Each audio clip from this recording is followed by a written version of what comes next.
नमस्कार, मी शेफ समाधान आपली चर्चा पिकांची व चर्चा हिताची या चॅनलमध्ये सरस स्वागत करीत आहे.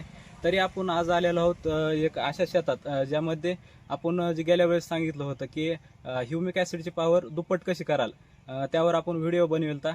ज्यामध्ये की आपण ह्युमिक ॲसिड 1 किलो घेतलं होतं, 10 लिटर गोमूत्र घेतलं होतं आणि एक 2.5 किलोपर्यंत काळा गुळ घेतला होता आपण. तर त्याचं आपण लाईव्ह एक्झाम्पल जिथं की शेतकऱ्यांना त्याचं लाईव्ह केलेलं कसं आपण ते बघूया. त्याच्यामध्ये किती मध्ये कसं मिक्स केलेलं आहे ते बघणार आहोत लाईव्ह.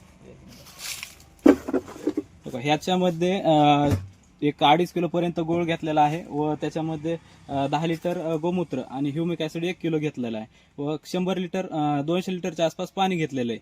तर हे असं मिश्रण करून मिरची पिकाला सोडणार आहेत. तर आपण त्यानंतर ज्या दिवशी सोडलंय त्याच्यानंतर आपण नेमकं रिझल्ट कसा येईल आपला, समजा मिरचीला आपण टाकल्याच्या नंतर रिझल्ट कसा येईल आपण ते त्यानंतर दुसऱ्या व्हिडिओमध्ये बघू. नमस्कार.